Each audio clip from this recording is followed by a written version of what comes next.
welcome back to the Grow by Bit podcast. Ooh. Happy to see you again. Yeah, let's start the podcast.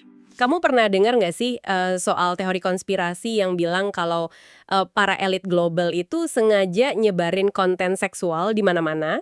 Katanya sih biar kita semua jadi lebih gampang dikontrol. Kedengarannya kayak plot film ya, tapi ide ini tuh lumayan ramai dibicarakan.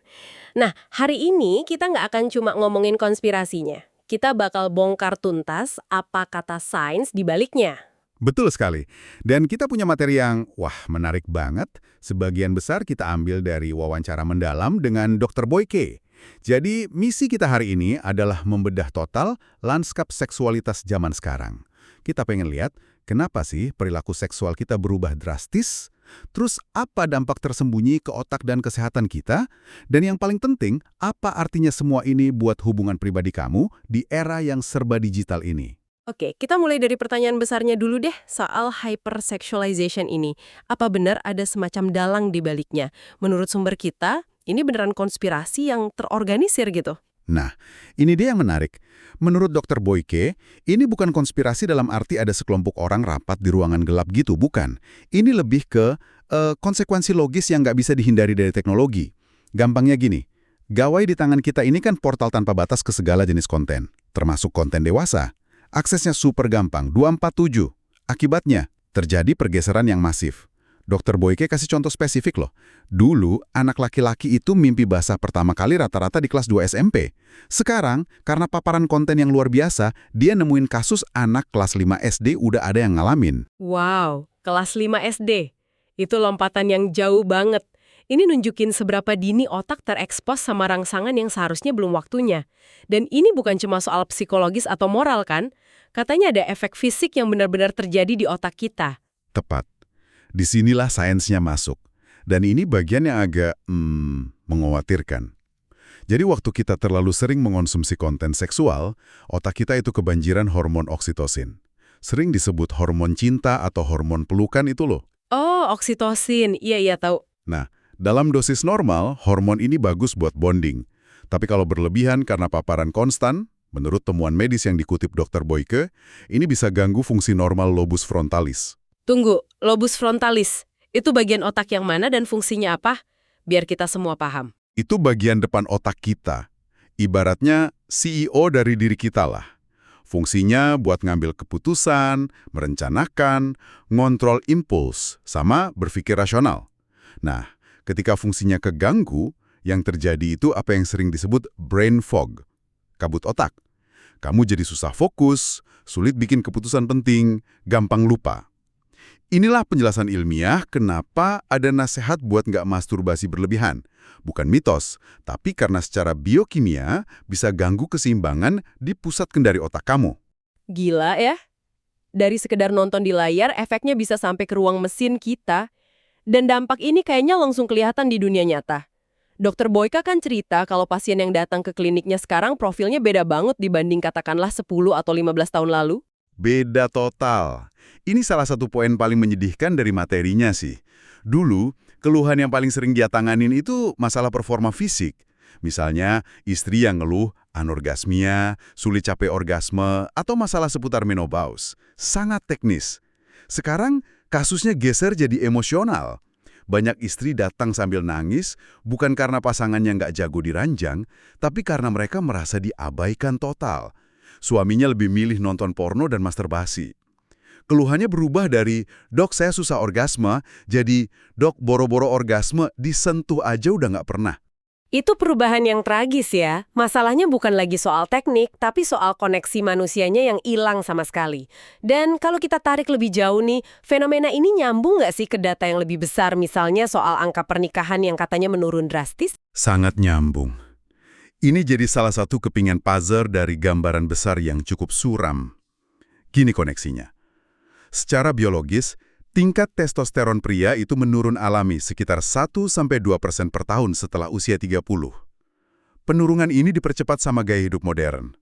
Merokok, sering begadang, makanan instan. Testosteron itu kan bahan bakar utama gairah pria. Nah, ketika gairahnya turun, ditambah ada pelarian gampang ke dunia maya, motivasi buat jalin hubungan nyata yang kompleks dan butuh usaha jadi ikut turun. Hasilnya, data nunjukin angka pernikahan di Indonesia anjlok. Dari sekitar 2 juta pasangan per tahun, prediksinya di 2025 nanti cuma 1,3 juta. Dan ini punya efek domino sosial. Salah satunya memicu munculnya generasi sandwich. Nah, istilah generasi sandwich ini sering disebut-sebut.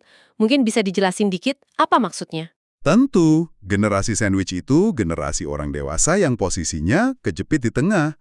Di satu sisi, mereka harus nanggung biaya hidup dan ngerawat orang tua mereka yang udah menua. Di sisi lain, mereka juga harus ngebesarin anak-anak mereka sendiri. Beban finansial sama emosionalnya jadi double. Fenomena ini makin marak karena orang cenderung nunda nikah dan punya anak, jadi jarak generasinya lebih rapat. Oke, jadi benang merahnya jelas. Teknologi, perubahan otak, krisis hubungan, sampai ke masalah sosioekonomi. Kalau kita lihat ke masa depan, Dr. Boyko punya prediksi yang cukup bikin merinding. Kebayang nggak sih, suatu saat nanti manusia lebih milih berhubungan seks sama robot? Prediksi beliau cukup tegas. Iya, itu akan terjadi. Alasannya pun logis kalau kita lihat tren sekarang. Manusia modern, terutama generasi muda, makin canggung bersosialisasi di dunia nyata. Interaksi kita lebih banyak lewat layar, lewat AI, lewat teks. Akibatnya, ngadepin manusia asli dengan segala ketidakpastiannya jadi terasa nakutin dan melelahkan. Robot atau AI nawarin hubungan yang terkontrol, tanpa penolakan, tanpa drama. Tapi masa sih robot bisa gantiin semuanya? Pasti ada dong sesuatu yang esensial dari keintiman manusia yang nggak bisa ditiru teknologi, secanggih apapun itu. Pasti ada. Dan Dr. Boyge menggarisbawahi 3 hal fundamental. Pertama, sentuhan manusia atau human touch. Kehangatan kulit, detak jantung yang bisa kamu rasain, itu sensasi biologis yang nggak bisa direplikasi. Kedua, dan ini favorit saya, feromon. Itu loh aroma khas tubuh pasangan. Bau keringatnya setelah olahraga yang tanehnya justru bisa bikin kita makin tertarik. Itu sinyal kimiawi purba yang micu gairah secara alami. Robot gak punya itu. Bau keringat pasangan yang bikin kangen itu ternyata ada sainsnya ya. Oke, yang ketiga nih. Yang paling penting, koneksi emosional dan spiritual. Seks dalam hubungan manusia yang sehat itu bukan cuma soal gesekan fisik. Itu adalah puncak dari keintiman, penyatuan emosi, kerentanan, dan kepercayaan. AI mungkin bisa simulasiin gerakan atau suara, tapi nggak akan pernah bisa memenuhi kebutuhan jiwa untuk merasa terhubung secara mendalam. AI cuma bisa ngisi bagian fisiknya. Ini jadi paradoks ya. Kalau pengalaman nyata itu jauh lebih utuh dan memuaskan, kenapa justru banyak pria menurut kasus tadi yang mundur dan lari ke pornografi atau fantasi AI? Psikologinya ada di satu kata, rasa aman. Dunia virtual itu zona aman tanpa resiko. Di sana nggak akan ada kritik, nggak ada penolakan, nggak akan ada pasangan yang bilang, aduh kok cepet banget, atau pertanyaan yang bikin cemas lainnya. Pengalaman virtual itu bebas dari penghakiman. Ini adalah pelarian dari tekanan dan ketakutan gagal memuaskan pasangan, sebuah momok yang sangat nyata bagi banyak pria. Mereka milih kepuasan yang cukup bagus dan terjamin, daripada ngejar kepuasan luar biasa yang berisiko gagal. Tekanan buat performa itu kayaknya jadi benang merah di banyak masalah hubungan ya. Termasuk satu misteri klasik yang sering jadi gosip. Kenapa sih ada pria yang punya pasangan cantik atau sukses, tapi selingkuh sama wanita yang, kalau boleh jujur, secara fisik dianggap kurang menarik? Pertanyaan $1 juta. Dr. Boyke pakai contoh klasik Pangeran Charles, Putri Diana, sama Camilla. Secara fisik, kontrasnya kan jelas banget. Tapi jawabannya, menurut Dr. Boyke, bukan soal fisik sama sekali. Jawabannya soal kenyamanan dan validasi. Pria pada dasarnya nyari tempat di mana dia merasa diterima, dihargai, dan jadi raja. Kalau di rumah, dia terus-terusan dikritik, diremehin, atau merasa gagal penuhi ekspektasi, dia bakal nyari oase di tempat lain. Wanita selingkuhan ini seringkali berusaha lebih keras untuk nyenengin, ngasih pujian, dan bikin si pria merasa perkasa. Jadi ini bukan soal selingkuh ke yang lebih jelek, tapi ke tempat di mana dia merasa jadi lebih hebat. Wah, ini nyambung ke salah satu nasihat Dr. Boyke yang paling sering dikutip, tapi juga paling kontroversial, terutama buat para wanita. Betul. Dan kita perlu membedahnya dengan hati-hati. Nasihatnya berbunyi, harus jago di dapur dan juga jago di atas ranjang seperti pelacur. Tunggu-tunggu, frasa seperti pelacur itu kan provokatif banget dan bagi banyak pendengar mungkin kedengeran sangat seksis. Apa sih konteks sebenarnya di balik nasihat itu menurut Dr. Boyke? Apa ini murni soal performa seksual? Pertanyaan yang sangat penting. Tentu, bahasanya provokatif banget, dan dari sudut pandang modern bisa diperdebatkan. Tapi kalau kita kupas esensinya, poin yang mau disampaikan Dr. Boyke bukan soal niru profesi itu secara harfiah. Maksudnya itu soal inisiatif, eksplorasi, dan hilangnya rasa malu dalam konteks hubungan yang sah. Dia ngelihat banyak wanita yang pasif di ranjang, cuma nunggu dilayani. Nasihat ini tuh dorongan buat jadi proaktif, berani nyoba hal baru, komunikasi soal fantasi. Jadi keintiman itu petualangan bersama, bukan kewajiban satu arah. Oke, jadi lebih ke soal pola pikir buat aktif berpartisipasi ya. Nah, nasihat kontroversial lainnya soal konsep cocok atau nggak cocok dalam hubungan. Benar. Beliau bilang, lupain konsep nyari pasangan yang cocok. Menurutnya, pria dan wanita itu emang diciptakan beda. Ibarat dari Mars dan Venus. Jadi secara fundamental, kita emang tidak cocok. Pernikahan, dalam pandangannya, bukan tentang nyari kesamaan atau belahan jiwa yang identik. Pernikahan itu tentang menyatukan perbedaan. Ini proses nyiptain sinergi, di mana dua entitas yang beda saling melengkapi buat jadi satu kesatuan yang lebih kuat. Jadi fokusnya bukan di pencalian, tapi di proses penyatuan. Topik panas lainnya, body count atau jumlah mantan pasangan seksual. Ini selalu jadi perdebatan sengit. Gimana pandangan Dr. Boyke soal ini? Di sini pandangannya cukup berlapis nih. Di satu sisi, dia sangat pragmatis. Nasihatnya, lupakan masa lalu pasanganmu. Pernikahan itu tentang lembaran baru, tentang hari ini dan masa depan. Ngungkit masa lalu cuma bakal jadi sumber masalah. Kedengarannya bijak, tapi kayaknya ada sisi lainnya juga. Apa sesederhana itu? Nah, di sisi lain, beliau juga ngakuin realitas psikologisnya. Semakin banyak pengalaman seksual seseorang, semakin besar referensi yang dia punya di kepalanya. Artinya, kemungkinan buat banding-bandingin pasangan yang sekarang dengan pengalaman masa lalu jadi lebih besar. Ini bisa bikin seseorang jadi lebih sulit puas karena standarnya mungkin terbentuk dari berbagai pengalaman sebelumnya. Oke, itu masih masuk akal secara psikologis, tapi ada satu poin dari beliau soal ini yang paling mengejutkan. Bahkan bisa dibilang di luar nalar sains modern. Ya, dan ini penting banget buat kita cermati. Dr. Boyke nyebutin sebuah ide yang jujur aja sangat kontroversial. Dan perlu kita garis bawahi, ini tidak didukung oleh konsensus biologi modern. Idenya adalah bahwa sisa-sisa gen dari sperma pasangan-pasangan sebelumnya bisa terpendam di dalam tubuh wanita. Dan gen-gen ini berpotensi mempengaruhi sifat anak yang dilahirkan di masa depan, meskipun anak itu dari suami yang sah. Hah? Sebentar, ini kan mirip teori kuno yang namanya telegoni, yang udah lama dibantah sama ilmu genetika. Apa beliau ngasih dasar ilmiah buat klaim ini? Dalam sumber yang kita punya, nggak ada penjelasan ilmiah mendalam yang disajikan. Ini lebih disampaikan sebagai sebuah keyakinan atau pengamatan personal. Penting buat kita dan pendengar buat bisa bedain mana yang nasihat medis berbasis bukti dan mana yang pandangan pribadi atau teori di luar sains arus utama. Ini contoh yang sempurna. Gagasan soal gen yang tertinggal itu udah cukup liar ya. Tapi ternyata dalam prakteknya, Dr. Boyke nemuin kasus-kasus yang jauh lebih ekstrim lagi, yang nunjukin betapa luasnya spektrum seksualitas manusia. Oh, sangat luas. Beberapa anekdotnya memang di luar bayangan kita. Misalnya, ada kisah pasangan lesbian yang pengen punya anak.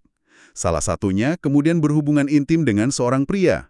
Setelah anaknya lahir, mereka bertiga, pasangan lesbian itu dan si ayah biologis, tinggal bareng satu atap sebagai satu keluarga. Itu benar-benar mendefinisi ulang konsep keluarga. Ada lagi yang aneh? Soal fetish misalnya? Ada. Beliau cerita tentang kasus fetis, di mana gairah seksual seseorang baru bisa bangkit setelah dia nyium bau popok bayi yang udah terpakai. Ini nunjukin kalau pemicu hasrat manusia itu bisa sangat personal, terbentuk dari pengalaman hidup yang unik, dan kadang sama sekali nggak bisa dijelasin pakai logika umum. Spektrumnya benar-benar tak terbatas. Oke, setelah berkelana dari otak, robot, sampai fetish yang aneh-aneh, mari kita balik ke sesuatu yang lebih praktis. Dari semua obrolan ini ada beberapa tips kesehatan penting buat pria yang bisa kita petik. Tentu, mari kita simpulkan yang praktisnya. Pertama, ada indikator kesehatan pria yang sangat sederhana dan bisa dicek tiap hari. Ereksi di pagi hari. Menurut Dr. Boyke, kalau seorang pria rutin ngalamin ini tiap pagi, itu pertanda bagus. Artinya, aliran darahnya lancar dan sistem kardiovaskulernya sehat.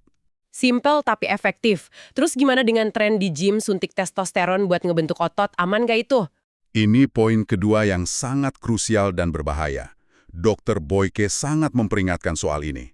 Menggunakan testosteron dari luar atau suntit buat besarin otot itu kayak matiin pabrik testosteron alami di tubuh.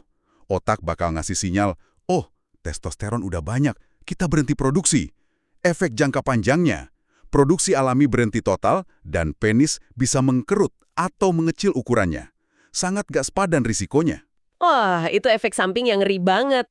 Oke, yang terakhir, mari kita pecahkan mitos legendaris di Indonesia.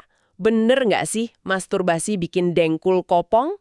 Akhirnya mitos legendaris ini terpecahkan. Jawabannya, sama sekali tidak benar. Itu 100% mitos. Rasa lemas atau gemetar di lutut setelah orgasme itu murni karena tubuh ngabisin banyak energi dalam waktu singkat. Sama aja kayak abis lari sprint atau olahraga intens. Gak ada hubungannya sama pengeroposan tulang atau sendi. Jadi, silakan buang mitos itu jauh-jauh.